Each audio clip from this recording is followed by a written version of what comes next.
Los que estamos aquí hemos charlado en más de una ocasión con Paul Auster, todos. Y la verdad es que fueron conversaciones de esas que no se olvidan, conversaciones de esas que te dejan algo, conversaciones que hemos disfrutado, porque todos hemos disfrutado con la manera de contar historias de Paul Auster, con su pasión, con su lucidez, con su sentido del humor, con su humanidad y con su capacidad de sorprendernos. Algunos compartieron esas conversaciones mirándole a los ojos, otros tuvieron esas conversaciones con los ojos puestos en sus libros, porque como solo hacen los grandes autores, en sus libros está Paul Auster.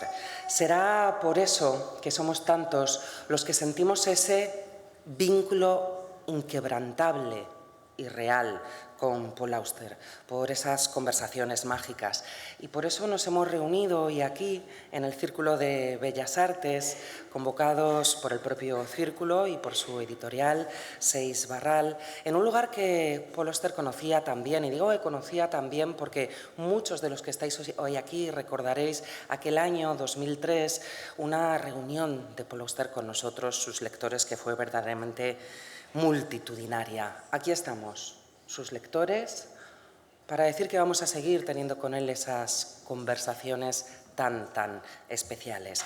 Y para comenzar este acto quisiera que subieran a este escenario los organizadores de este encuentro tan especial. En primer lugar, Juan Miguel Hernández León, presidente del Círculo de Bellas Artes de Madrid, y después Elena Ramírez, directora editorial de Seix Barral y editora de Paul Auster.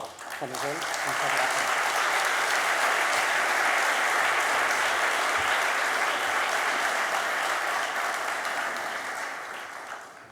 Me falta la editora.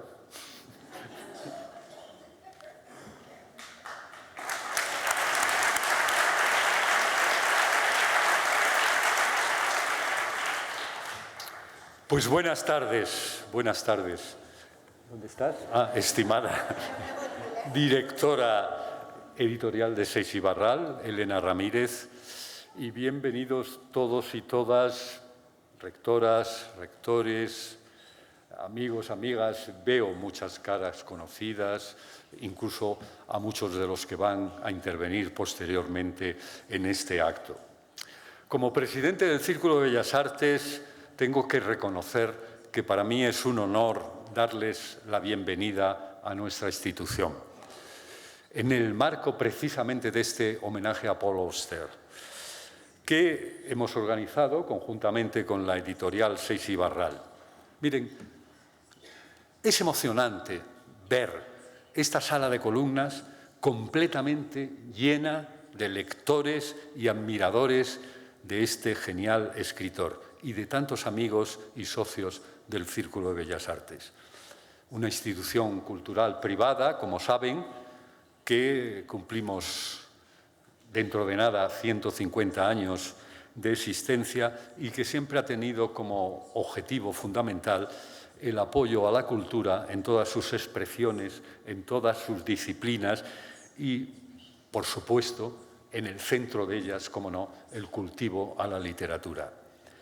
Y permítame que empiece esta breve intervención con un recuerdo que ya ha sido mencionado previamente por nuestra presentadora moderadora, un recuerdo que está ligado a una fecha muy concreta, el 16 de junio de 2003, que además de era el día del Bloomsday, ese día también era el aniversario de la boda de Paul Auster con Siri Hafstebet, que hoy nos acompaña, incluso con su nieto, que les advierto que es un niño muy simpático, porque yo tengo fama de que los niños me tienen terror y se ha hecho conmigo desde el primer momento. También nos acompaña la hija de Paul Auster y Siri, que es Sophie Auster, que después nos va a obsequiar para cerrar este acto con un magnífico concierto, y, por supuesto, su yerno Spencer Strainer. Ese día que mencionaba, hace ya más de 20 años, Paul Auster inauguraba el ciclo de conferencias que celebrábamos aquí. Yo ya era presidente, titulado El autor y su editor, en esta misma sala del Círculo de Bellas Artes. Por cierto, una sala donde tradicionalmente ya desde hace casi 30 años venimos celebrando la lectura pública y continua del Quijote, uno de los héroes de ficción favoritos del propio Paul Auster. En una sala abarrotada como la que está hoy, Paul Auster nos habló de la muerte, del amor, del judaísmo, de la política y, cómo no, de la literatura. Presentaba además un libro, el libro que se titulaba El libro de las ilusiones, que era premio libro del año 2003, en el que leyó un par de páginas y después no pudo evitarlo, firmó más de 100 dedicatorias en los múltiples ejemplares que les trajeron en mano sus seguidores. La literatura, decía Paul Auster, es una gran empresa universal. No habría Shakespeare sin Plutarco, no habría García Márquez sin Faulkner, ni Faulkner sin Joyce, ni Joyce sin Flaubert. Eso es lo que decía entonces Paul Auster. Hoy creo que podemos añadir otro nombre al Parnaso. No hay tampoco ninguno de estos autores sin la propia obra de Paul Auster, esta que se ha proyectado familiarmente como a los escritores que se denominan familiarmente como austerianos o austerianas y que a lo largo de los siglos estoy seguro que va a dar una palabra que se incluirá en los diccionarios, como han entrado también términos como kafkiano o quijotescos. Paul Auster ha consolidado y reforzado esta gran empresa universal a la que se refería al hablar de la literatura.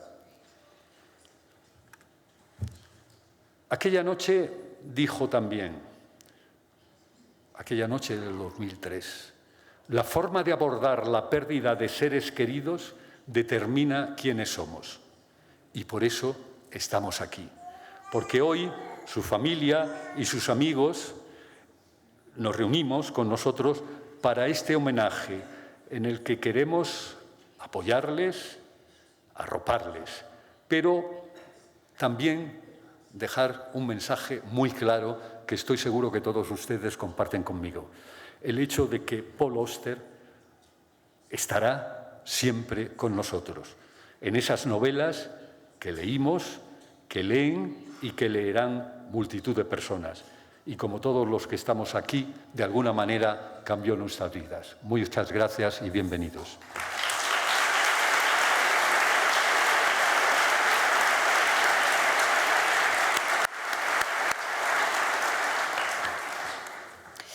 Buenas tardes a todos.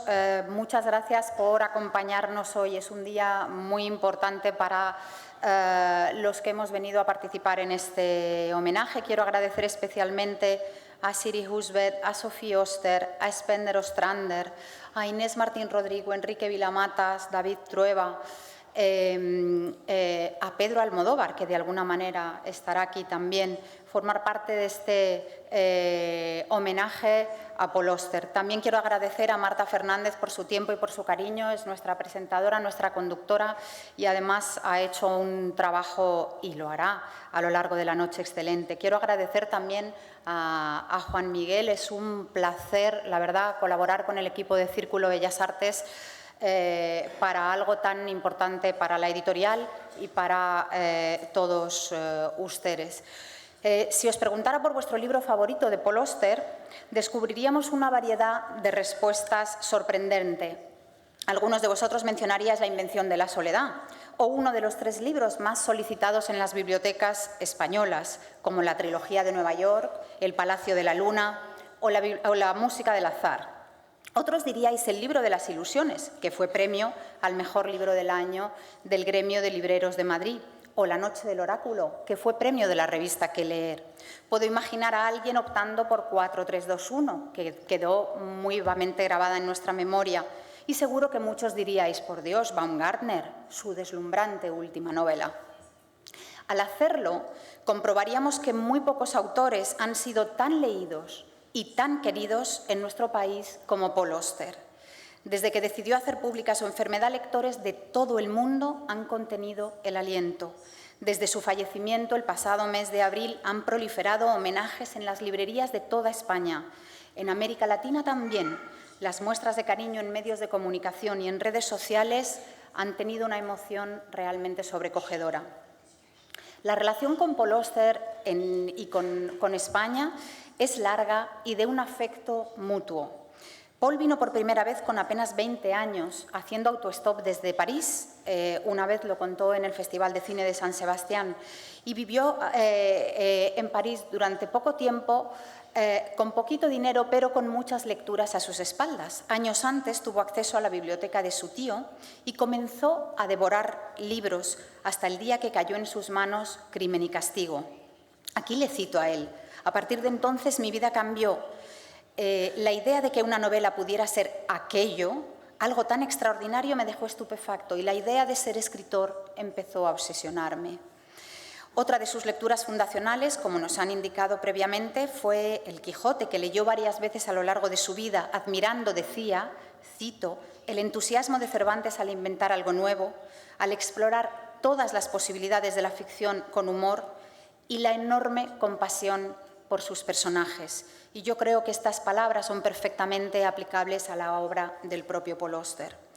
Entre los muchos galardones que recibió, sé que le llegó al corazón el Príncipe de Asturias, otorgado en el 2006, por haber llevado a cabo una renovación literaria al unir lo mejor de las tradiciones norteamericana y europea. Y me gusta mucho ese verbo, unir, que utilizó la Fundación en este reconocimiento, porque siempre le extrañó esa idea de que fuera un autor más europeo que norteamericano. La literatura une lo que las etiquetas separan.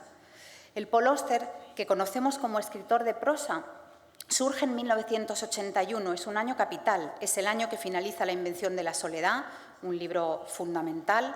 En él reconstruye la figura de su padre, subraya la influencia de la bondad de su madre y despliega una libertad formal que ya formaría parte de toda su obra. Ese mismo año, además, el 23 de febrero, Paul Auster y Siri Husted se conocen. Cuando Paul me contó aquel encuentro, comentamos la alegría con que recibieron la noticia de que el golpe de Estado en España fuera fallido. Desde ese día, su enorme complicidad personal y literaria penetra como un vendaval en sus respectivas obras. Paul ha señalado a menudo que el aliento de Siri ha sido fundamental. Pongo un ejemplo nada más. Comenzó a oír la voz de la protagonista del País de las últimas cosas en 1970. No lo terminó hasta 1985. Se sentía inseguro al escribir en la voz de una mujer, pero Siri le dijo, sigue, y le animó a seguir.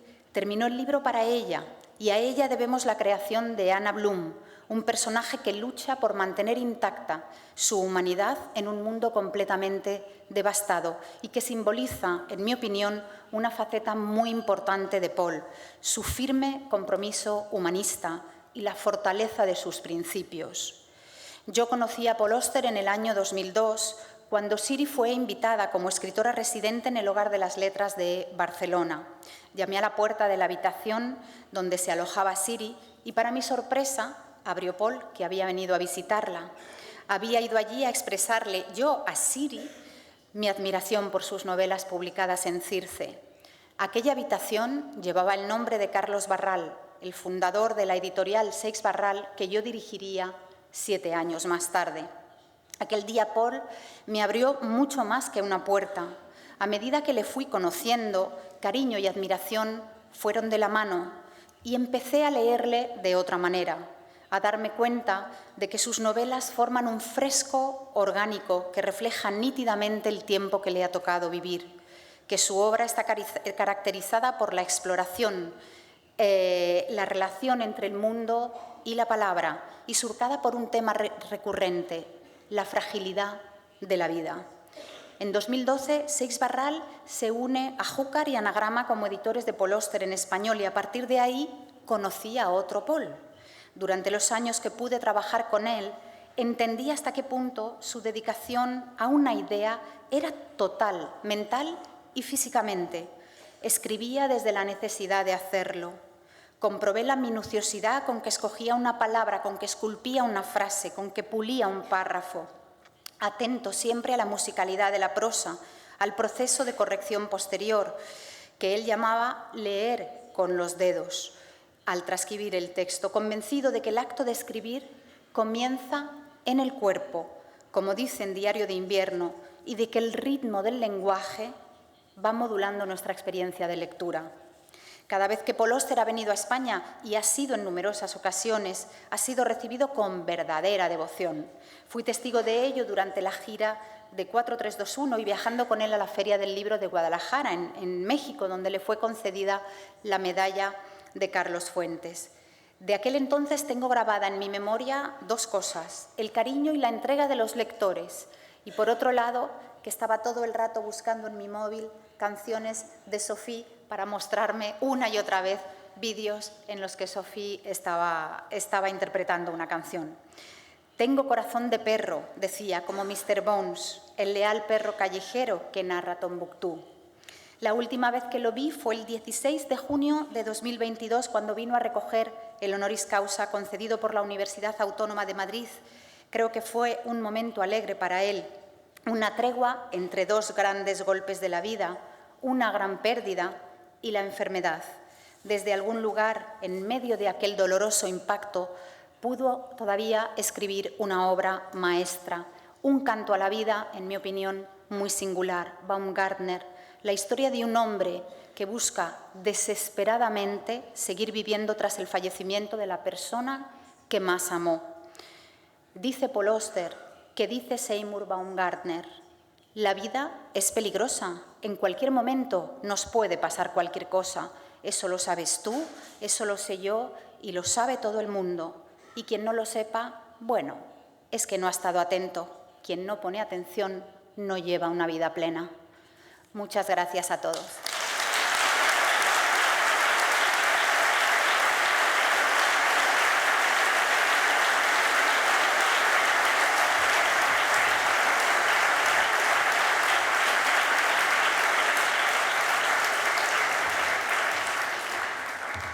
Muchas gracias, presidente. Muchas gracias, Elena. Lo comentaba Elena hace un momento. La última vez que Paul Auster estuvo aquí en Madrid lo hizo para recibir el título de doctor honoris causa por la Universidad Autónoma de Madrid. Fue su rectora, Amaia Mendicoechea Pelayo, la encargada de imponérselo. Fue un día, como decía Elena, emocionante. Fue un día especial en el que se reconoció la excelencia de su obra literaria, su lugar en el canon europeo y americano y universal, y su compromiso social y cultural desde sus primeras obras. Hoy está con nosotros la magnífica rectora de la Universidad Autónoma de Madrid, Amaia Mendicoechea Pelayo.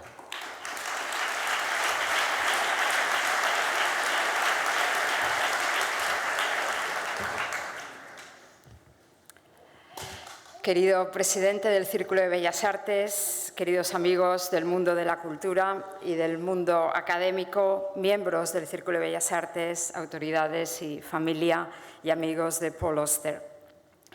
En un post de Instagram, unos días después de la muerte de Paul Auster, Siri Hasbet describe el estupor que le produjo no ser ella la que contara al mundo que su marido había muerto. Antes incluso de que hubieran retirado el cuerpo de su casa, ya había empezado el griterío mediático y se habían publicado obituarios, robándoles a ella y a su familia esa última dignidad de ser los portavoces de su fallecimiento. Un relato delicado y doloroso, como es la prosa de Siri, que me hizo reflexionar sobre lo difícil que tiene que ser el luto por la persona a la que más íntimamente estás unido, cuando esa persona, además, es una figura pública y son múltiples las voces que, sin conocerle, hablan de él, no solo como escritor, sino también como persona. No querría caer en la tentación de hablar en general de Paul Auster como si le conociera más allá de esa cena, de esas horas que compartimos en Madrid antes de su investidura como doctor honoris causa por la Universidad Autónoma de Madrid. Ni tampoco me siento cualificada para hablar de su obra, que he leído y disfrutado, pero la crítica literaria no es mi disciplina y en ambos casos, si lo hiciera, me sentiría como una impostora. Mis palabras se limitan, por lo tanto, a esas escasas 24 horas que compartió con nosotros y con Siri en Madrid. Es curioso que cuando has leído la obra de un escritor, cuando le has escuchado en entrevistas, leído en artículos de periódico, cuando están todas las causas justas en las que tú estarías, al conocerle parece que te estás reencontrando con un viejo amigo. Y eso me ocurrió al conocer a Paul y a Siri.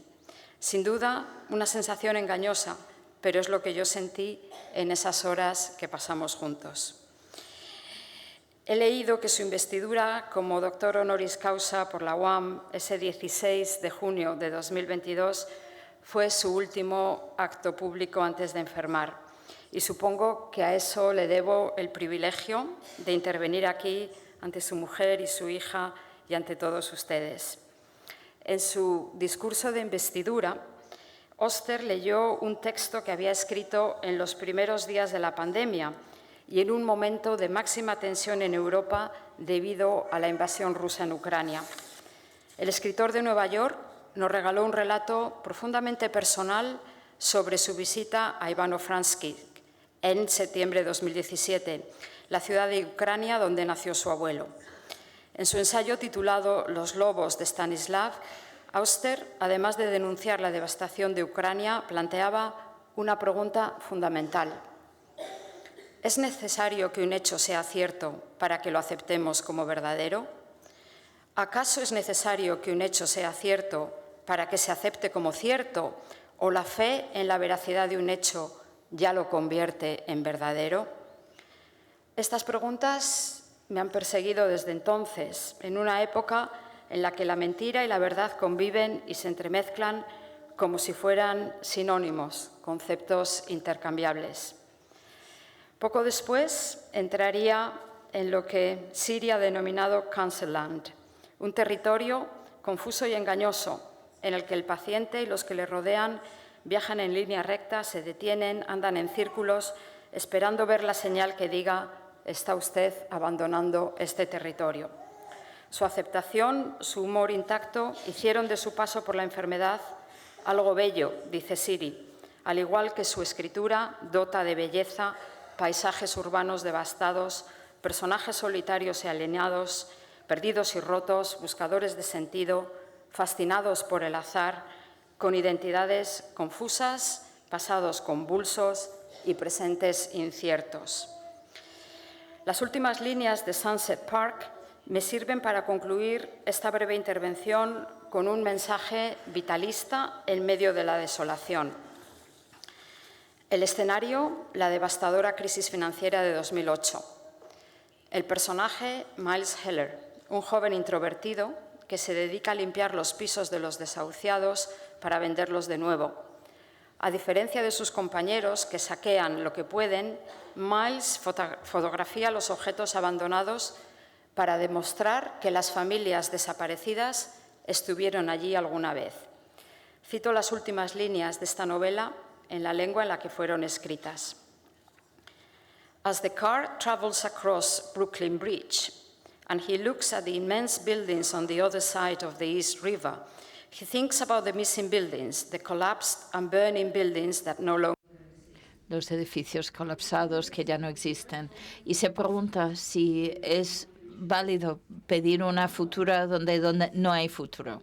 A partir de ahora, se dice a sí mismo, dejará de esperar nada y vivirá solo por el ahora, este momento pasajero, el ahora que está aquí y ya no está, el ahora que desaparece para siempre.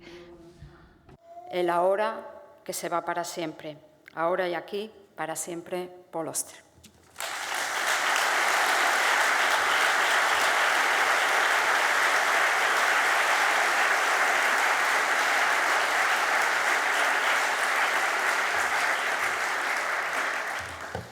Muchísimas gracias, rectora.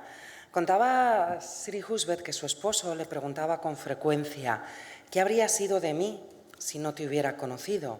Y que ella le contestaba con la misma pregunta. Y nosotros, sus lectores, podríamos preguntarnos qué habría sido de nuestra vida lectora si ellos no se hubieran conocido, si no se hubiera producido ese encuentro. Recordaba Elena Ramírez que ese encuentro se produjo en una fecha que para nosotros tiene un significado especial.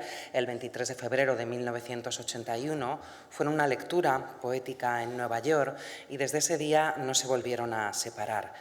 Paul Auster siempre decía que Siri Husbeth era la intelectual de la familia y sonreía con sinceridad verdadera cuando alguno de nosotros, periodistas, le decíamos: ¿le podemos presentar como el esposo de Siri Husbeth?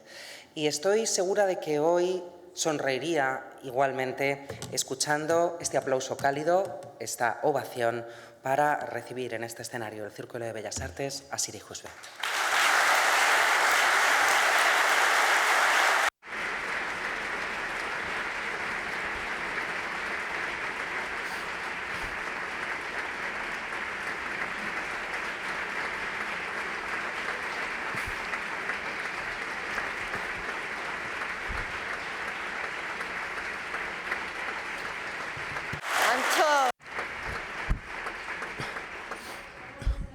Quiero dar gracias y decir que Paul habría estado tan feliz de verles aquí a todos. A Paul le gustaba decir que en las páginas de un libro se tocan dos conciencias. Subrayaba la intimidad del encuentro entre lector y escritor y el hecho de que cada lector es coinventor del texto. El libro es también una tecnología de fantasmas. A través de él los muertos hablan a los vivos. Es extraño cuando piensas en ello. Esas extrañas marcas en una página pueden viajar a través de los siglos y aterrizar en el presente. El escritor puede estar muerto, pero sus palabras se reaniman en el lector. Después de la muerte de Paul, muchas personas me dijeron con buenas intenciones que sigue vivo en su obra.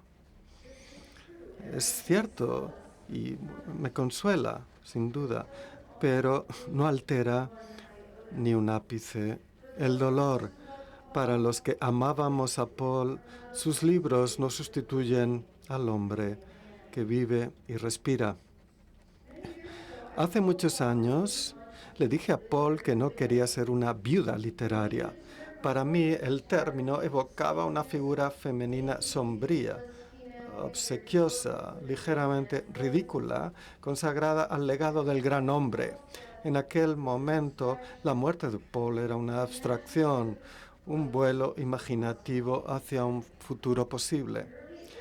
A principios de abril, cuando Paul y yo supimos que se moría, también supimos que yo sería la albacea de su herencia literaria y que defendería su obra. La viuda de Paul como su albacea y compañera escritora, entonces su editora en plantilla durante mucho tiempo, tal y como yo lo era, y su Lebensmensch, una palabra alemana que significa la persona de tu vida. Esa palabra, que no es común ni siquiera en alemán, tal y como descubrí, me llegó a través de una carta de pésame de la doctora Julia Rave, a quien conocí en Tubinga. Es una palabra preciosa y como life person o persona de vida no tiene un significado colectivo en inglés, la he adoptado. Yo era su Lebensmensch y Paul era el mío. Casi todas sus obras en prosa fueron escritas durante los 43 años que vivimos juntos. Cuando nos conocimos, Paul estaba trabajando en la segunda parte de La Invención de la Soledad y después de instalarnos juntos en Brooklyn, se embarcó en la trilogía de Nueva York. 18 editoriales neoyorquinas rechazaron La Ciudad de Cristal, que luego fue publicada por una pequeña editorial de California en 1985. Como todo el mundo aquí sabe, la trilogía hizo famoso a Paul, no a Taylor Swift, no tanto como Taylor Swift, pero sí a un escritor lo bastante famoso como para que en su vida una cara llevara su nombre en algún lugar en las afueras de París y un bocadillo en un restaurante de Los Ángeles también, lo bastante famoso como para ser acosado por fans adoradores, pero espantosamente insistentes en Buenos Aires y París, para tener una piedra de Paul Auster en el Celebrity Path del Jardín Botánico de Brooklyn, y lo bastante famoso como para refunfuñar ante mí el año pasado. Al menos tus fans, todos tus fans han leído de veras tus libros. Una cosa es la idolatría y otra la escritura. Aunque en el mundo anglosajón Paul Auster se convirtió en sinónimo de posmodernismo, un término difuso que nunca me ha gustado, su obra, traducida a más de 40 idiomas, es querida en todo el mundo porque sus historias se sienten profundamente y penetran en ese misterio que llamamos estar vivo, con independencia de que su lector viva en Estados Unidos, Alemania, México, España, Turquía, Egipto o Japón. La necesidad de encasillar a las personas en categorías y tratarlas como cosas estáticas nunca parece menguar. El género, la raza y la clase social son categorías sociales, familiares y a menudo crueles. Pero el encasillamiento también se da en las artes y por las mismas razones. La ambigüedad, los matices y la complejidad son percibidas como amenazas a la convención y el orden. La obra de Paul inspiró adoración, pero también furia, sobre todo cerca de casa. No deja aún de sorprenderme lo que puede llegar a enfurecer a la gente por una novela. Un crítico estadounidense escribió una vez: Paul Auster no cree en los valores literarios tradicionales. Al repasar la larga historia de la literatura, desde los mitos y los cuentos populares hasta el dadaísmo y la fanfiction, uno se pregunta cuáles son esos valores tradicionales. Le dije a Paul que los ataques pueden verse como cumplidos, que son mejores que te ignoren y son a menudo un signo de la pequeñez, la envidia, la falta de curiosidad y la intimidación del crítico. Le dije: no querrás que todo el mundo adore tus libros, ¿no, Paul? Y él respondió: sí, me gustaría. La obra de Paul, según como se cuente, son más de 30 libros, no puede archivarse bajo el título de postmodernismo ni bajo ninguna otra etiqueta. El escritor, con quien mantuve un diálogo intenso y continuo durante 43 años, un ir y venir que nos influyó y nos cambió a ambos, cuyos libros leí atentamente, como él hizo con los míos, era una persona profundamente ética, políticamente astuta, enormemente amable y genuinamente divertida. Y como ocurre con la mayoría de los grandes escritores, buena parte de su obra surgió de lugares inconscientes. Cuando estaba escribiendo su última novela, Baumgartner me leyó el libro en voz alta, sección por sección. Antes y después de esas lecturas repetía una y otra vez: no tengo ni idea de lo que estoy haciendo, ninguna. A veces el libro sabe más que el escritor. Le dije que no importaba. Es una novela preciosa, que siguiera adelante, y aunque se lee con facilidad, inevitablemente su estructura es, de hecho, complicada. Muy complicada. Estaba enfermo cuando la terminó y el final del libro es ambiguo. ¿Nuestro héroe está vivo o muerto? Aparte de las insinuaciones de su propia mortalidad, Paul escribió mi propia pena por adelantado. Creo que sabía, sin saber que lo sabía, que yo me convertiría en Baumgartner. Paul estaba satisfecho con el trabajo de su vida. Después de 4321 y La llama inmortal de Stephen Crane, esos voluminosos y extraordinarios logros de sus últimos años, seguidos de su ensayo sobre la violencia armada, una colaboración con nuestro yerno, el fotógrafo Spencer Ostrander y Baumgartner, Paul no ansiaba escribir otra novela. Durante la mayor parte de nuestra vida juntos, mientras escribía un libro, siempre tenía otro, y a veces otros dos que imaginaba activamente para el futuro. Eso se acabó. De vez en cuando se le ocurría una idea y me decía que se daba cuenta de que ya había escrito ese libro. Paul no quería morir, pero sospecho que este sentimiento de conclusión le ayudó a morir bien. Rechazó el tratamiento paliativo del cáncer. Eligió la biblioteca de nuestra casa como la habitación en la que quería morir. Sophie, Spencer, nuestro nieto de entonces 4 meses, Miles, mis 3 hermanas, nuestra ama de llaves de muchos años, Andrina, la enfermera del hospicio y yo estábamos con él. En las semanas y días antes de su muerte, recibió a amigos que vinieron a despedirse de él. Bromeaba, contaba historias. Se aseguró de que cada persona entendiera lo mucho que su amistad había significado para él. Su calma, su claridad y valentía ante la muerte me asombraron entonces y me asombran ahora. Esto no es sentimentalismo. No soy una persona sentimental. Creo que el sentimentalismo, tal y como se usa ahora esa palabra, rebaja la vida y la muerte. Cubre de falsa dulzura las verdades que más nos asustan. Mucho antes de saber que se moría, a Paul le gustaba citar una frase de los cuadernos de Joseph Joubert.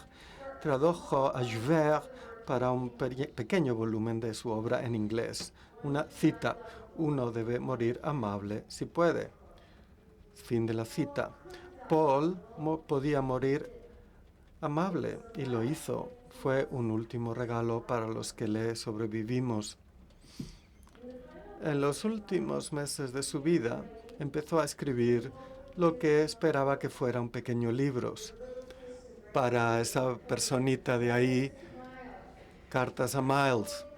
Las 35 páginas que pudo terminar las estoy incluyendo en unas memorias tituladas Ghost Stories, historias de fantasmas, que estoy escribiendo ahora. Él se habría alegrado.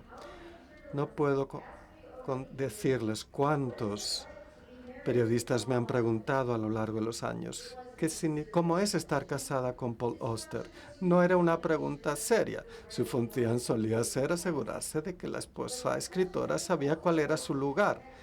Pero los entrevistadores también esperaban detectar signos de envidia, competencia o divorcio inminente. En ese sentido, Paul y yo les decepcionamos. Pero ahora tengo una respuesta a la pregunta. Me llegó en la última hora de vida de Paul. Ya no podía hablar, pero podía oírme. Lo que me parecía más importante justo antes de que muriera era la diversión. Dios mío, le dije, nos divertimos, ¿verdad? Nos divertimos mucho juntos. ¿Cómo era estar casada con Paul Auster? Era divertido. Gracias.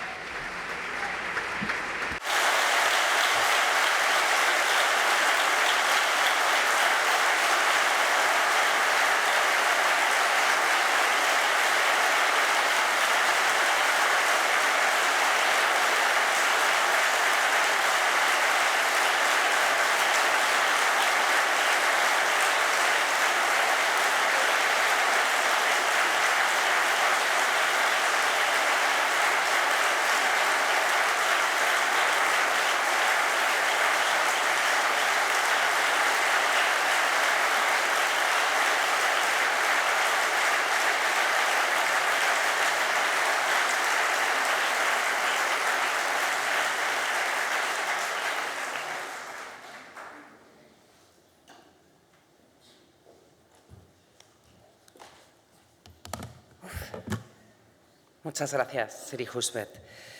Hay un amigo de Paul Auster que quería estar hoy aquí y no ha podido. Ese amigo se llama Pedro Almodóvar, pero nos ha dejado una carta, así que voy a leer la carta de Pedro Almodóvar. Mayo de 1997.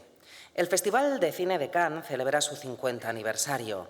Como parte de la celebración, el festival organizó una foto multitudinaria con 92 artistas relacionados con el cine, estrellas, guionistas, directores, etc. Yo era uno de ellos.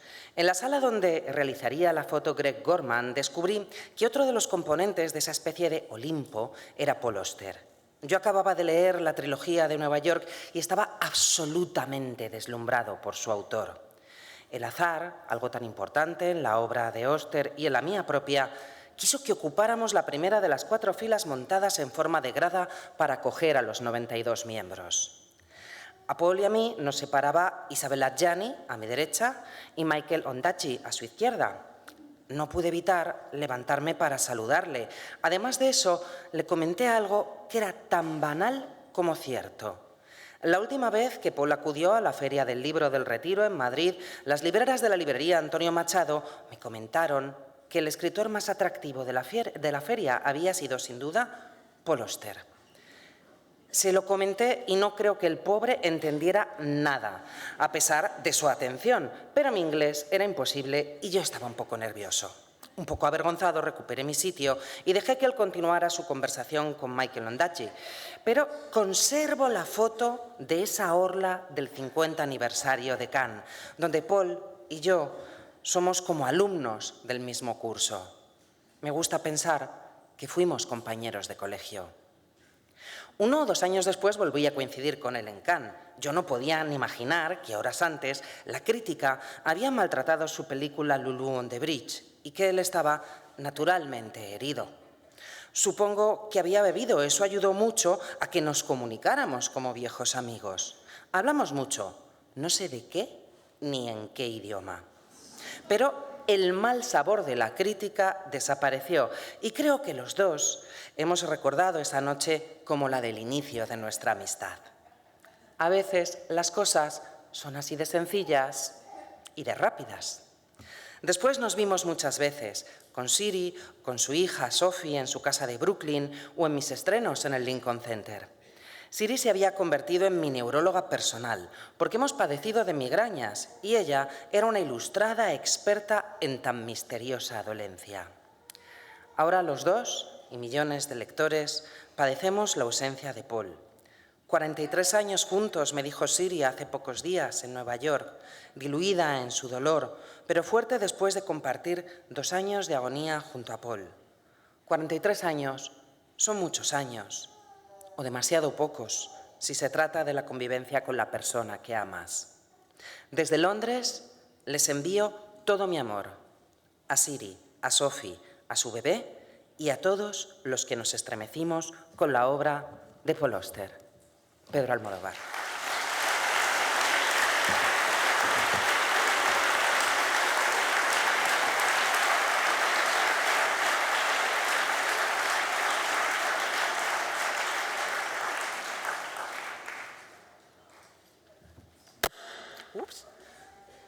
Muchas gracias, Víctor.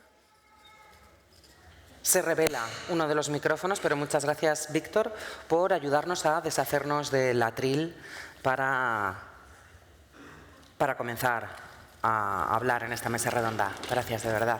Bueno, cuando un autor consigue este prodigio de hacer que nuestra vida sea mejor, que sea más vida, nosotros como lectores solo podemos hacer una cosa.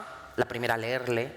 La segunda, agradecerle esa magia, reconocerlo y celebrarlo, ¿no? Ese es uno de los motivos por los que hoy todos estamos aquí en este Círculo de Bellas Artes para celebrar a Paul Auster.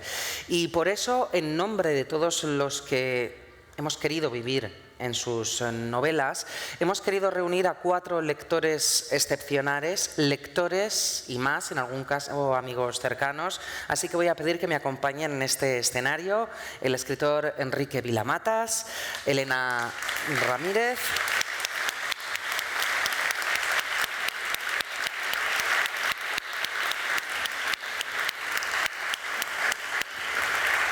Elena Ramírez, editora de Paul Auster en España. Donde diga Nacho que es el que manda aquí, así nos sentamos. Estupendo. Sí, deja a ellos en... Sí. Ok. ¿Yo? Estupendo. Nacho ya nos está organizando, yo sigo llamando... Uy, perdona, Elena. Está con nosotros también el escritor y cineasta David Trueba.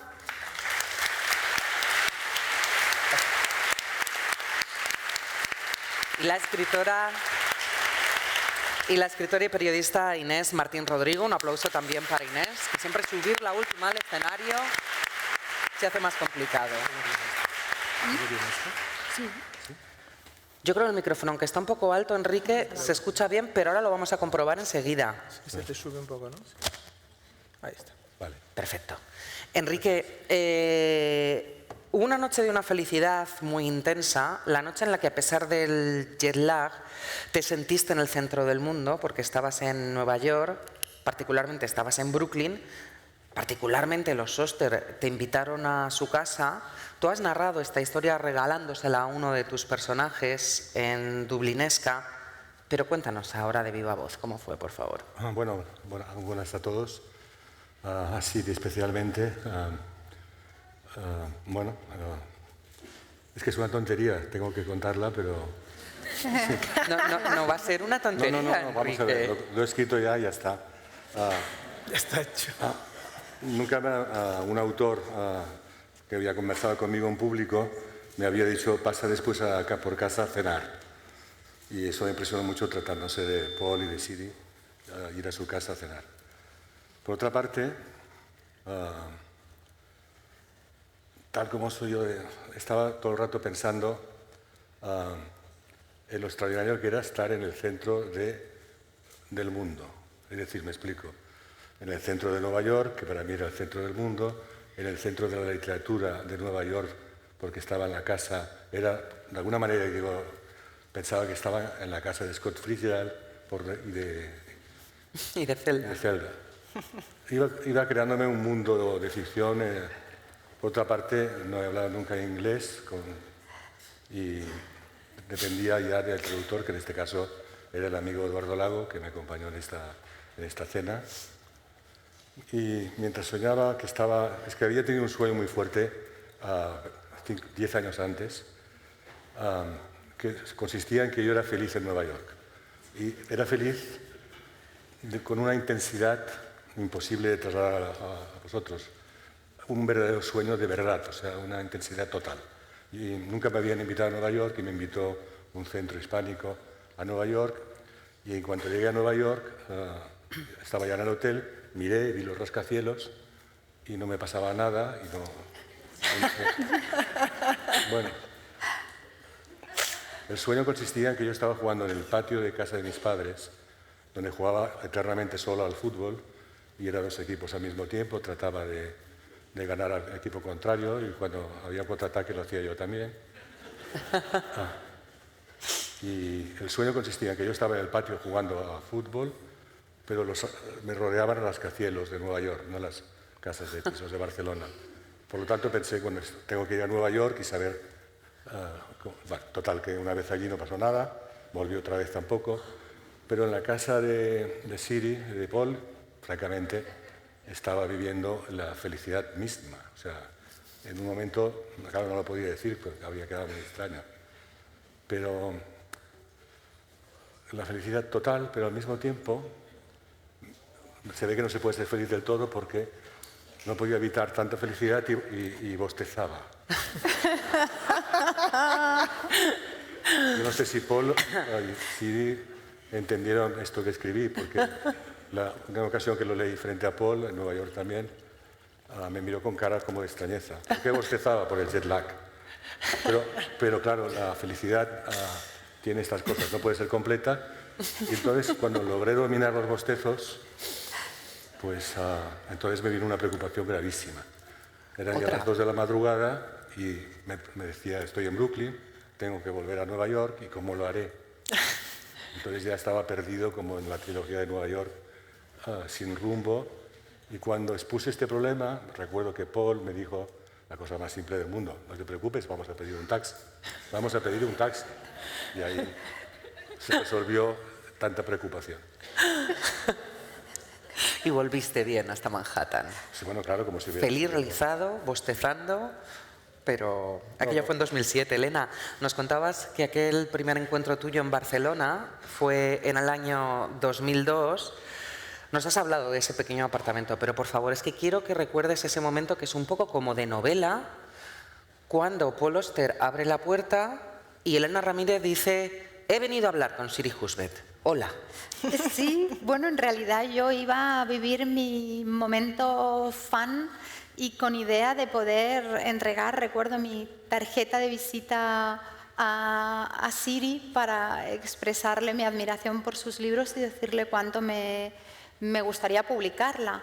Y ahí nos dejó Paul, no sé si se quedó fuera, pero estábamos las dos sentaditas en la cama, en la pequeña habitación, yo completamente ruborizada y viviendo ese momento, no me puedo creer estar hablando con Siri, y efectivamente fue un encuentro muy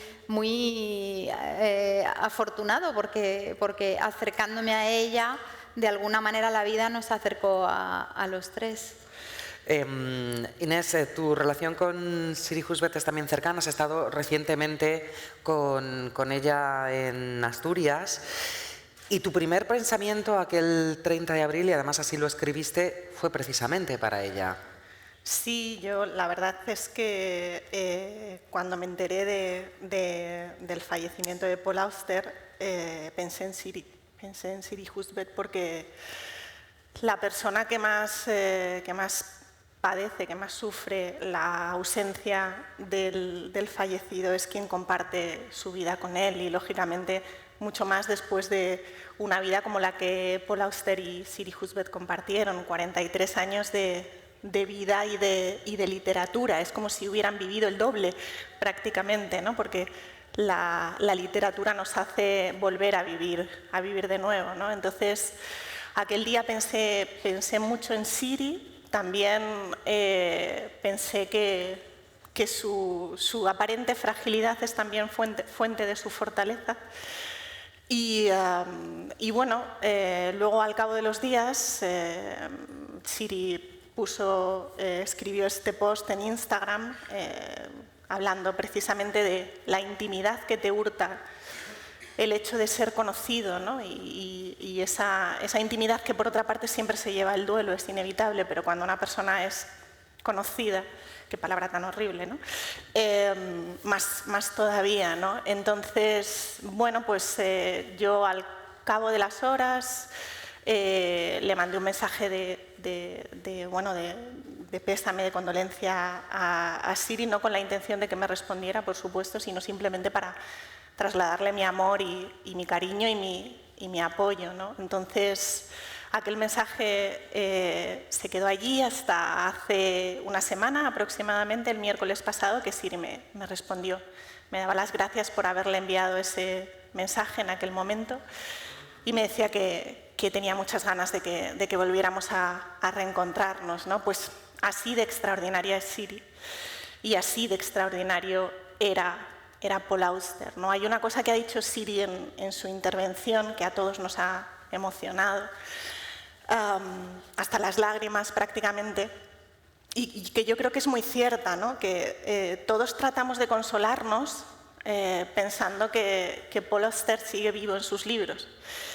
Y a veces corre el riesgo de convertirse en eso tan odioso que llamamos las frases hechas, ¿no? Pues por supuesto que seguiremos leyendo a Paul Auster, pero una de las cosas más duras es la certeza absoluta de que no volveremos a leer ningún nuevo libro de Paul Auster, ¿no? Entonces, a lo largo de estos últimos días he estado pensando mucho en esto. Me ha alegrado mucho ver a Siri así. Bueno, la estáis escuchando, su risa mientras le llega la traducción simultánea que está recibiendo. Su risa es pura vida, es energía, es inteligencia, ¿no? Entonces, la verdad es que quienes hemos leído y seguiremos leyendo a Paul Auster, quienes hemos leído y seguiremos leyendo a Siri Husbeth, somos unos privilegiados por tener la suerte de poder habitar los mundos que ellos han construido para nosotros y que hacen mejor el mundo real. Sí, totalmente. David, decíamos al principio que todos hemos tenido una conversación con Paul Auster, la mayoría de nosotros como lectores. Tú tuviste esa conversación como lector con Paul Auster y el otro día cuando hablábamos me decías que te gustaban particularmente sus libros de no ficción. Bueno, yo creo que importa poco lo que yo piense. Creo además que después de Siri es muy difícil hablar porque ha hecho un discurso maravilloso. Es muy difícil. Yo pensaba, digo, ¿qué va a hacer? ¿Cómo va a enfocar esto? Y ha sido... Porque he pensado, se lo he dicho a Enrique, digo, se masca la tragedia, ¿no? Que es una expresión que se usa mucho en el deporte, ¿no? Cuando sales a jugar, sobre todo cuando eres niño y ves que los otros son de un curso mayor, ¿no? Y dices, esto va a acabar mal. Y eso era lo que pensaba yo, incluso cuando hemos entrado había un silencio sepulcral, ¿no? Y tengo que agradecerle a Siri la inteligencia de haber sabido romper eso y sobre todo de reivindicar la diversión, reivindicar la alegría. Yo tuve la sensación en el último libro de Paul Auster leyéndolo que el mensaje era, creo, bastante evidente, ¿no? Un mensaje para los que se quedaban. Era un libro sobre un viudo, pero era un libro para sus viudos, ¿no? Y que lo que venía a decir era esa cosa tan sencilla de será difícil, tendrás que encontrar nuevas armas, tendrás que encontrar nuevos aliados, tendrás que encontrar gente que llenen los huecos que quedan vacíos, pero hay que seguir, ¿no? Y hay que seguir exactamente como ha definido ella, que era la actitud frente a los libros, cuando pensaba no sé a dónde voy, no sé qué estoy haciendo, no sé a dónde va esta novela, no sé por qué sigo escribiendo esto.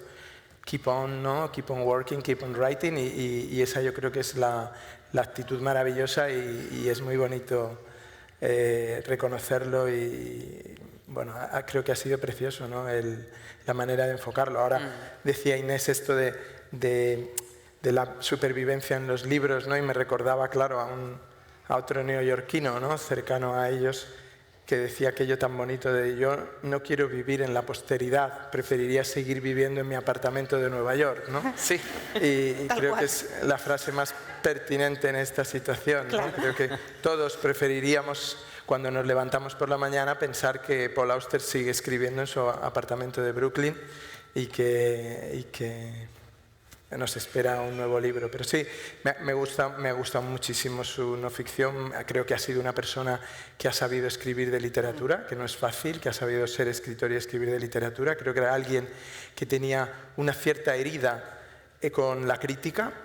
Era una persona que supo que no debía dejarse vencer por los comentarios hirientes. Él tiene me acuerdo que contaba una anécdota, no recuerdo si era en el libro de cartas con Coetzee, que decía aquella anécdota de que alguien le había destrozado, no recuerdo si era en el LA Times, ¿no? En una crítica, y entonces era una crítica hiriente, ad hominem, ¿no? De esas que de vez en cuando recibes para anularte, y que unos meses después un editor de otro periódico le había invitado a cenar porque había hecho un cuento para ese periódico, y entonces cuando llegaron al restaurante, justo al entrar le dijo: vendrá también a cenar el crítico del LA Times y tal.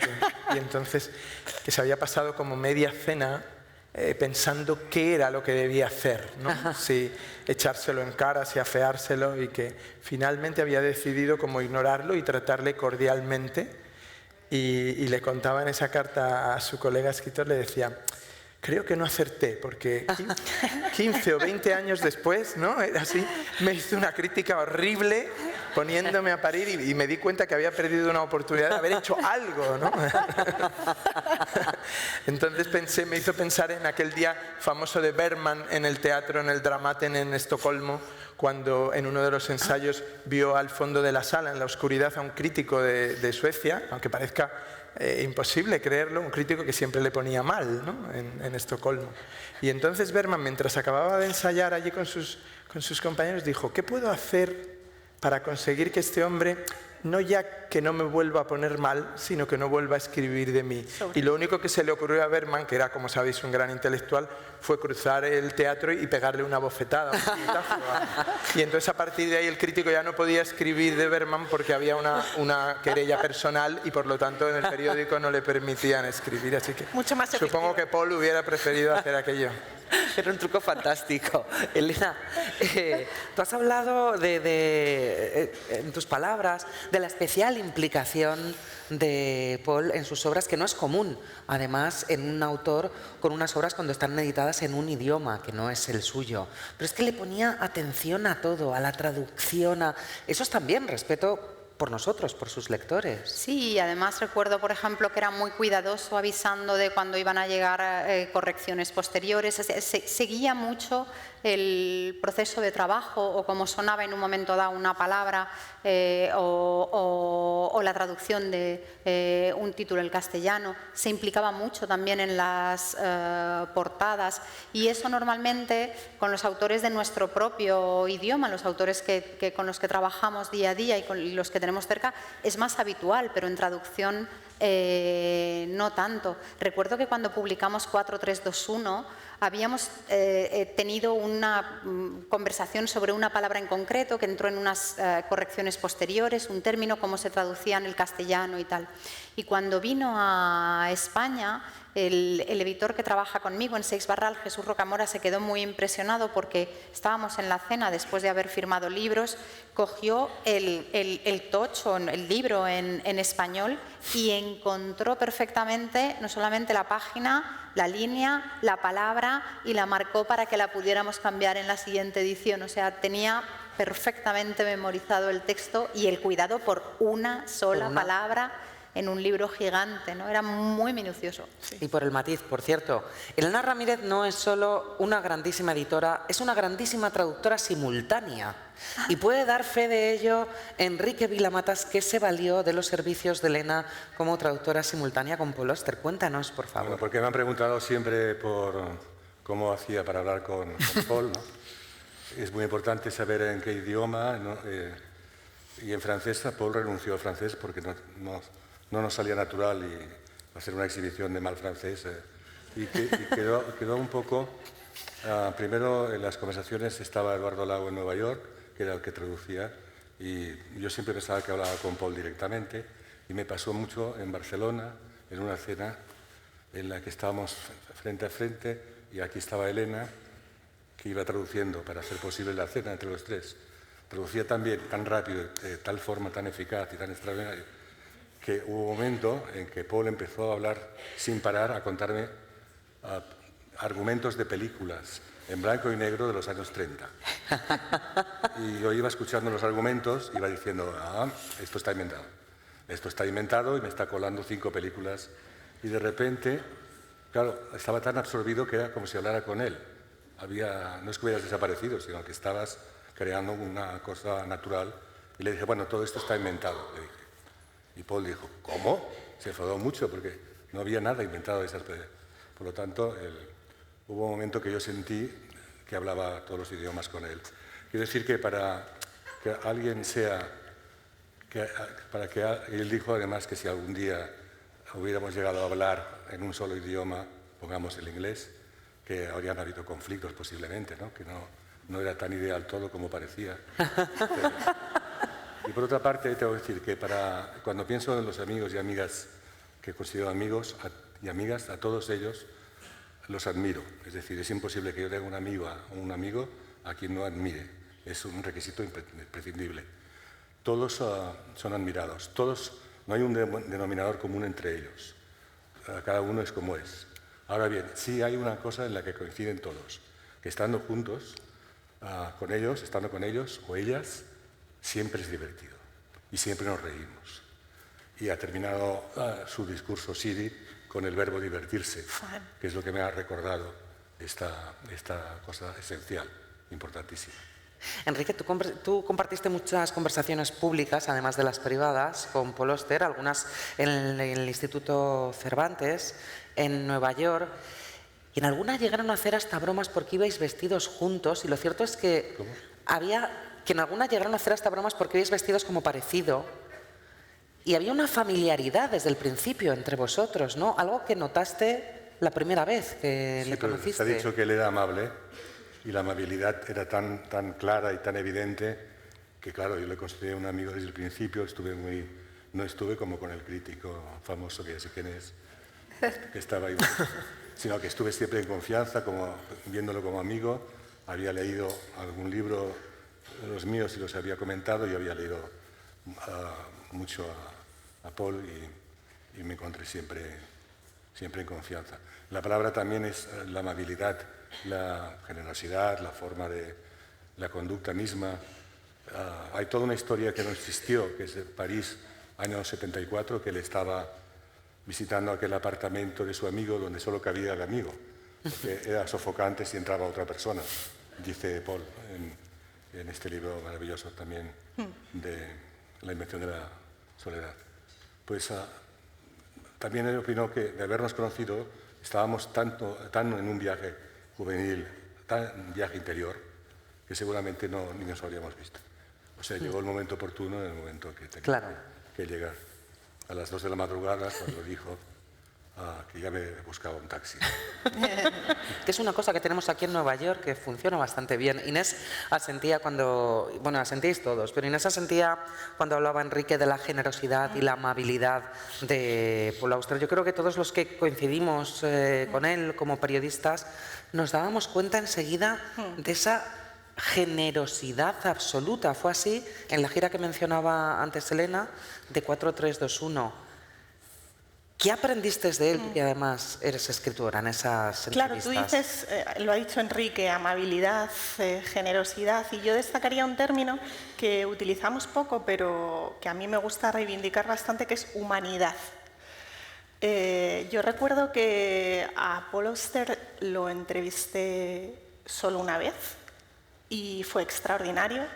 Fue precisamente por la novela 4-3-2-1, que no es grandilocuente decir que es una auténtica obra maestra, es una genialidad narrativa.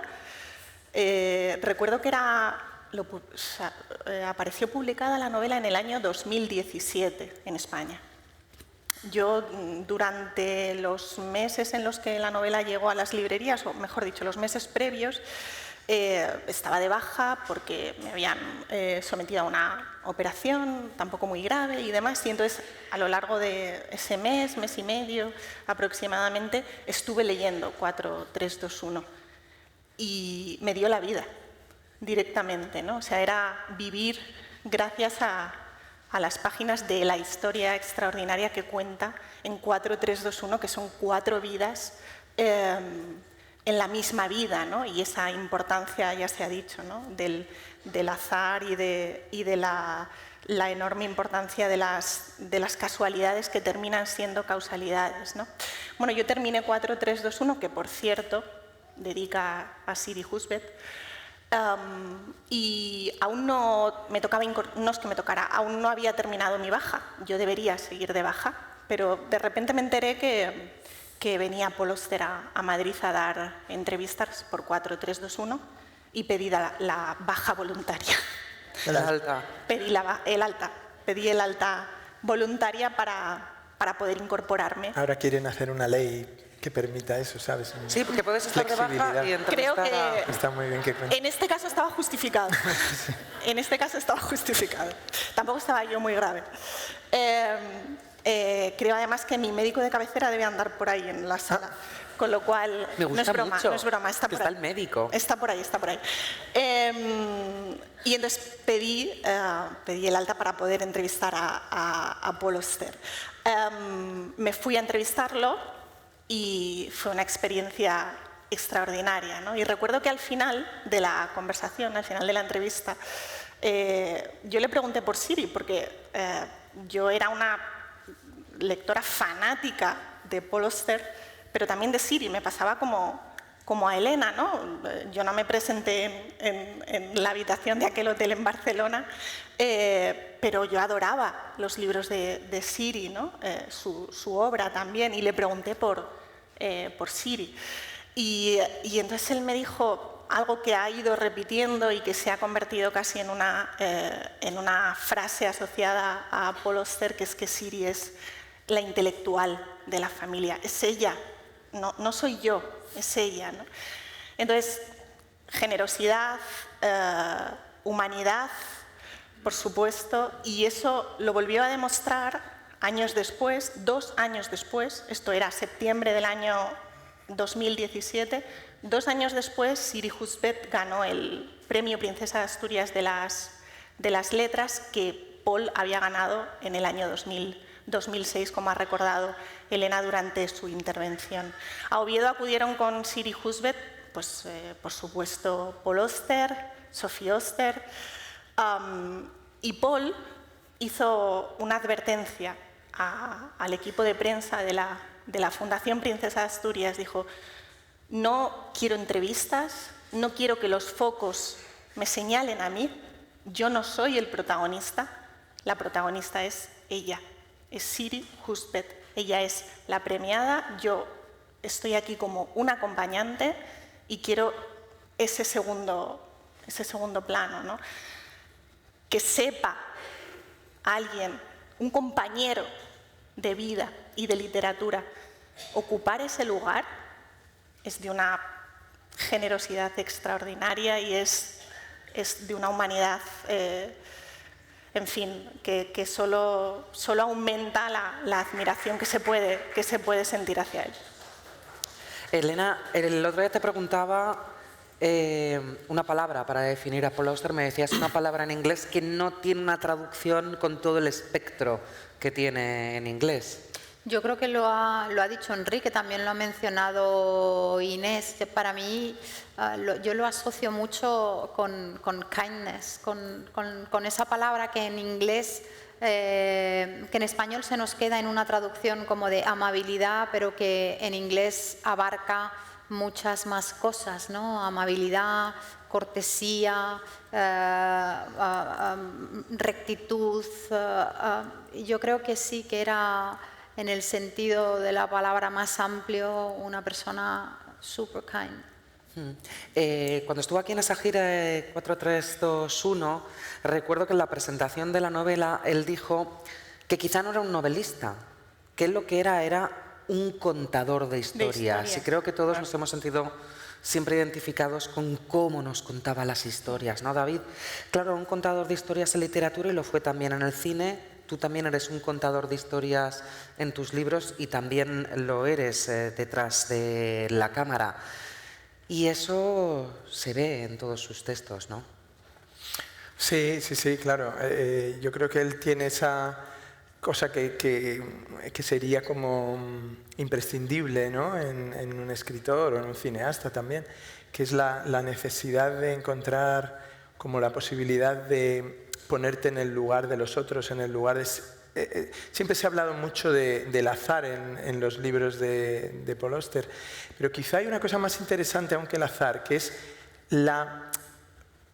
el estudio sobre cómo habría sido si a mí me hubiera pasado eso, o yo estuviera en esa condición, o mi personaje hubiera hecho esto, ¿no? Y eso tiene mucho que ver con esto que hablaba Inés, esa capacidad de entender, yo creo, al otro, de entender a la persona que no eres tú, de salir un poco también de tu propia esfera o de tu propia burbuja. Mira que hoy en día es uno de los problemas que tiene la sociedad, ¿no? La gente es incapaz de colocarse en el lugar de otros, de entender la vida de los otros, de entender las actitudes a veces de los otros. Entonces, en ese sentido, yo creo que era un gran contador de historias porque la vida, digamos, nos ofrece bifurcaciones constantes y no las podemos tomar. Y eso nos provoca siempre una cierta sensación de limitación, ¿no? Por eso las artes son la plenitud, porque las artes toman los caminos que tú no pudiste tomar y te los ofrecen, y a veces los puedes compartir y puedes estar en todo ello. Yo creo que esa accidentalidad que ha tenido la vida de todas las personas, pero la suya en particular, con episodios muy relevantes de esos accidentes sobre los que él ha reflexionado, ¿no? Como ¿Qué hubiera sido de mí si esto no pasa? ¿O qué hubiera sido de mí? Esa misma pregunta que decía Siri, ¿qué hubiera sido de mí si no te hubiera conocido? Que es una pregunta que ella le responde con la misma pregunta, ¿no? Yo creo que esa capacidad es la que está detrás de un narrador como él y es la que tiene, digamos, la fuerza motriz de sus libros, más que el juego, a lo mejor. También es alguien que ha ido haciendo libros, creo, a lo largo del tiempo cada vez más y más centrados en la persona, en el interior, en el ser humano, en la reflexión, también fruto de la experiencia vital, ¿no? Y eso es, yo creo, una buena característica en un escritor, ¿no? Es decir, que ha ido caminando hacia adentro. En el fondo, hay una escuela que yo creo que es interesante de cómo se va simplificando el trabajo a medida que uno se hace más maduro, ¿no? En lugar de irse complicando. No sé qué piensas tú, Enrique, pero es como un poco las esculturas de Henry Moore al principio de su vida, de su carrera, son más complicadas que las últimas. O sea, vas tendiendo hacia una simplificación, hacia encontrar lo esencial sin entretenerte tanto en el alrededor, ¿no? En Baumgartner hay una escena que es la llamada telefónica desde el más allá, Maravilloso. que a mí me produjo un escalofrío, que significa simplemente que técnicamente, como narrador, era extraordinario, vamos. Porque a esas alturas lograr crear ese momento, que luego empecé a mirar cómo lo había montado, ¿no? A ver cómo lo ha hecho, no lo he conseguido. Es fantástico, significa que era un narrador extraordinario. Enrique, tú me comentabas el otro día que desde sus primeras obras en prosa, La invención de la soledad y Trilogía de Nueva York, han sido dos obras que a ti te han impactado, te han influido mucho como lector, pero también como escritor. Básicamente la Trilogía de Nueva York, que es lógico, porque es la primera que leí, que me impresionó que fuera tan errante, ¿no? Que hiciera el trabajo que se hace en cualquier novela, que es perderse. Bueno, cualquier novela no, pero lo normal, y lo dice Paul, es no saber a dónde vas. Se ha contado antes que llevaba 200 páginas y no sabía de qué trataba el libro. Me parece que ha contado Siri más o menos así. Y claro, es así. Por ejemplo, recuerdo una conversación que oí en Nueva York a dos escritores españoles, Juan Benet y Mendoza, que uno de los dos, creo que fue Benet, dijo: llevo 200 páginas de la novela y todavía no sé de qué va. Y esto es clave, porque es como trabajaba Paul también, según ha dado a entender también Siri, ¿no? De alguna forma. Y ella le decía: pero sí que sabes, acabarás, se encuentra, es perfecto eso. Cuanto más aventuras, que él estaba de acuerdo con la palabra aventura, porque aventura es el Quijote, pero aventura es la novela. La novela es aventurarse. Y si no te aventuras no va a salir nada de ahí, va a salir lo que siempre ha salido. Y ahí pues es lo que... Bueno, hasta aquí. ¿No? Sí. Elena, hemos mencionado varias veces Baumgartner, tú has terminado con el final de esa novela. Supongo que como editora no sería fácil editar esa novela y al mismo tiempo es lo que decía Enrique, es ya tal la maestría en la escritura de esa novela que es un deslumbramiento constante. Sí, es un libro muy especial. Para mí es un libro muy especial, importante. Y sí, yo creo que nadie podía imaginar que fuera a ser el último libro, pero sí, un poco como he dicho antes, es verdad que venía de un tiempo muy duro, y pensar que de un tiempo tan duro surge un libro tan luminoso para mí fue algo muy emocionante, sí. Os voy a pedir algo a todos, lectores de Paul Auster que estáis hoy aquí en el Círculo de Bellas Artes, que aún no me atrevo a preguntarles a ellos cuál es su novela favorita de Paul Auster o cuál es la que más les ha tocado, les ha impactado. Y a vosotros no os lo puedo preguntar uno a uno, pero os pido, por favor, que esta noche cuando volváis a casa penséis cuál es el libro de Paul Auster que más os ha llenado, os ha impactado, os ha cambiado la vida. Vayáis a vuestra estantería, cojáis ese libro, lo abráis y lo leáis en voz alta. Es muy importante leer buena literatura en voz alta de vez en cuando, como homenaje a Paul Auster. A ellos no se los voy a pedir a todos, pero le voy a pedir a Enrique Vilamatas que ha venido aquí con su ejemplar, Es un libro. que para terminar nos lea Yo el también, fragmento que ha elegido. he traído, lo que pasa es que También lo traes tengo en el móvil. ejemplar. O sea, Saca no crees ejemplar es que también. nos pidió Marta Saca ejemplar.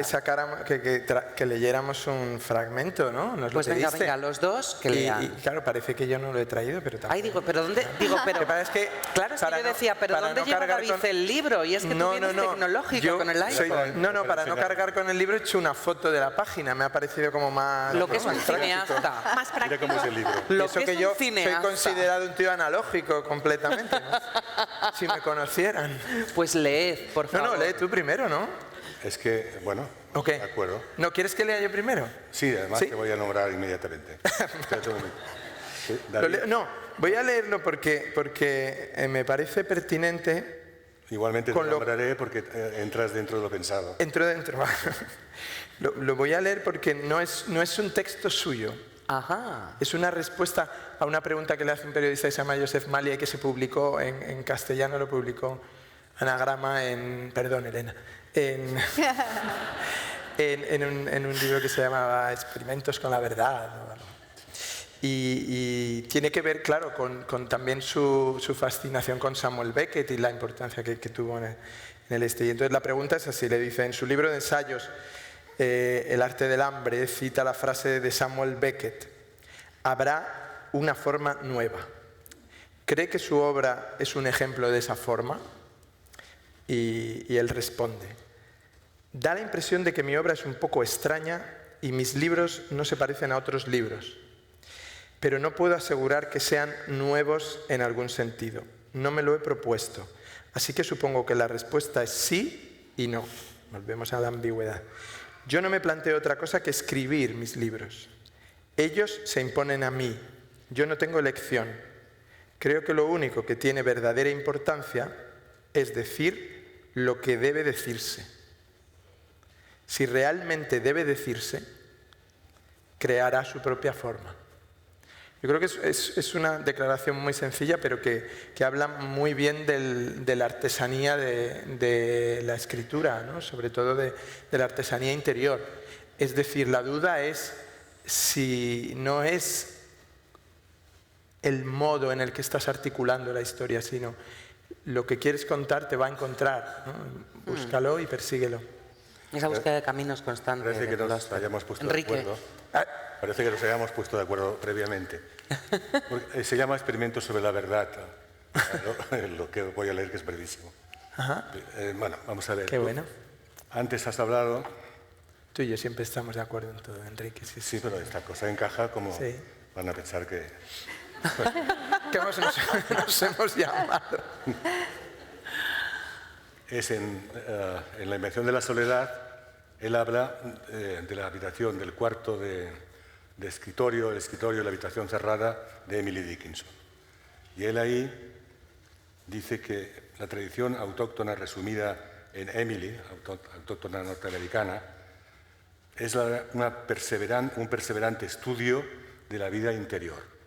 Esto es americano, perseverante estudio de la vida interior, de la que has hablado ahora, porque hablábamos de la vida interior. Y la primera alusión que hace el narrador de este apartado es a la voz de una mujer, dice. Seguirán referencias concretas sobre algunas, pues él cree, el narrador, que si la verdad tiene una voz, suponiendo que la verdad exista y que adentro pueda, y que además pueda hablar, suponiendo que la verdad exista, esta surgirá de la boca de una mujer. Y esto es un guiño a una persona que está en la sala, que se llama Siri.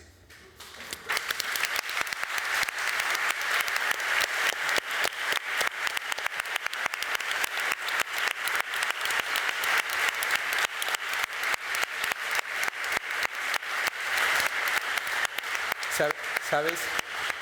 Ya que estamos en un entorno de gente que adora un poco las casualidades y los azares, ¿no? He de decir que me acabo de enterar ahora cuando habéis empezado a hablar y alguien ha dicho que mi hija, y además estamos aquí con la hija y el nieto Miles de Paul Auster, mi hija nació exactamente el mismo día en que nació Paul Auster, 50 años después. 50 años después. Oh. Sí, es una especie de... ¿A ti que te gustan los números estos casuales? Pues No, este tiene para gracia. pensarlo 2 veces, ¿eh? Ten cuidado que Enrique lo mismo ahora la convierte en personaje de novela. Por cierto, convierte Enrique, cuando convertiste a Paul Auster en personaje de novela, y ya con esto acabo, ¿él qué te dijo? Me miró con extrañeza.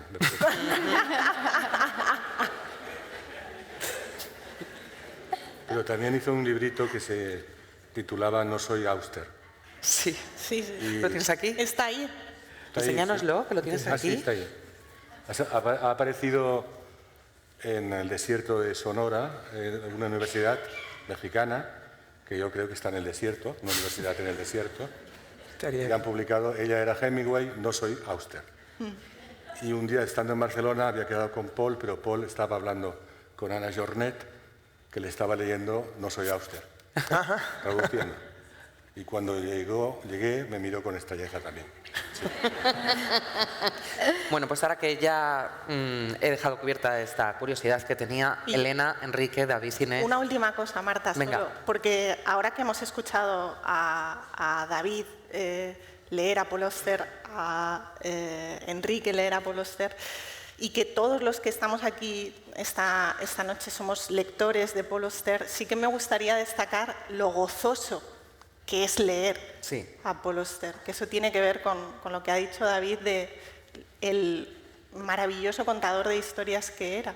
Y no es nada fácil aproximarse cada vez más a la sencillez a la hora de contar una historia, ¿no? Entonces, simplemente recordar eso, ¿no? O sea, el gozo que se experimenta cada vez que se lee a Paul Auster, ¿no? Y bueno, ese final de Baumgartner,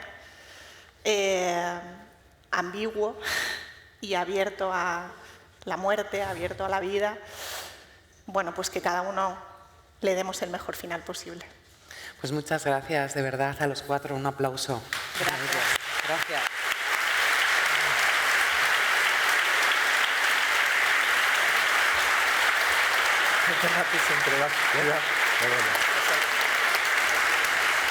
Por ahí. Ah, ¿sí?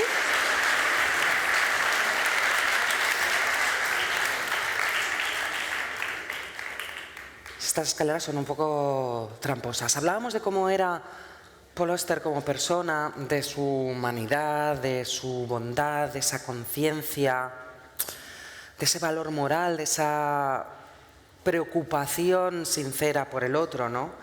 Y para definir a ese tipo de personas, en la casa de los Auster tenían un código privado que tenía que ver con una anécdota de la infancia, juventud de Paul Auster. Ese código era que esas personas buenas eran Blue Team. Así que cuando Sophie le dijo que había conocido al que es su esposo y su compañero de vida, al fotógrafo Stephen Ostrander, le dijo, nos hemos conocido, su padre le preguntó, ¿es Blue Team? Y ella dijo, sí, es Blue Team. Bueno, Blue Team es el título de la última canción del último disco de Sophie Auster.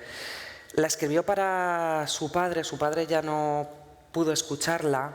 En esa canción, que por favor prestad atención a esa letra, porque es muy emocionante, hay un verso que dice, le veré en sueños. Nosotros hoy le vamos a ver en esta pantalla, en sus momentos más felices, familiares, en fotos que ha hecho Stephen y otras fotos de la familia, mientras que Sophie Auster, acompañado por la pianista Mary Davey, toca esa canción Blue Team aquí en el escenario del Círculo de Bellas Artes. Sophie.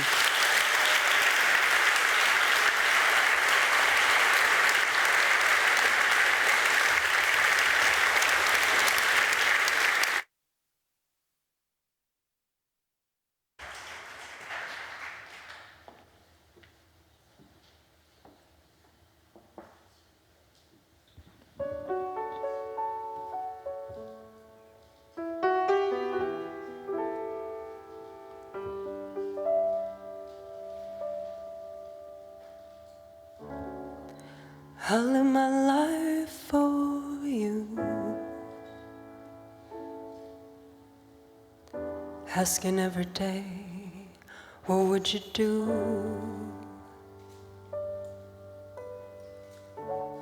I know you wouldn't want me to be unhappy.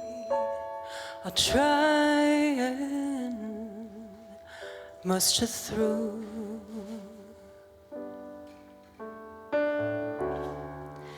And even though my heart is breaking,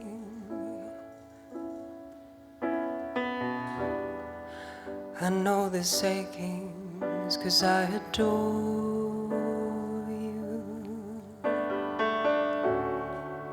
And how lucky I've been to have you through the thick and thin. And I'll keep playing for the blue team. And I'll be seeing you in my dreams. I'll keep playing for the blue team.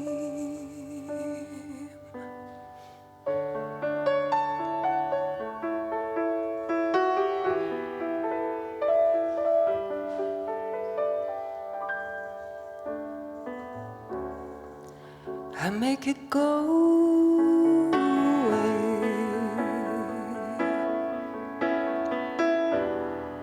Pack up our sorrows for another day. And we'd all live together in a big house forever. The flying will end us on the balance beam.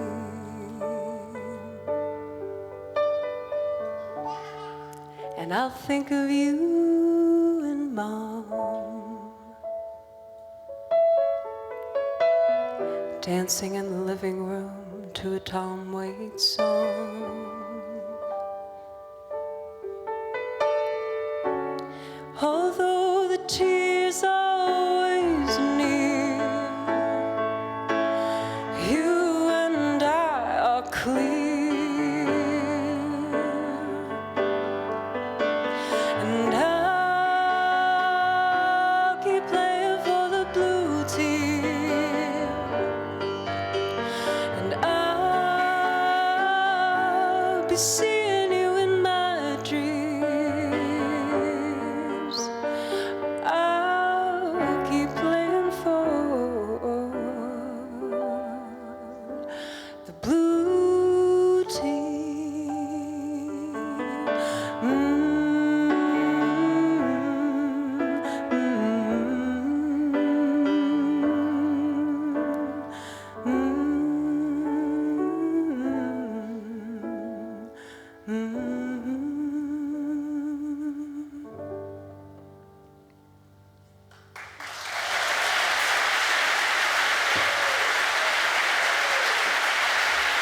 Anne Marie Davey.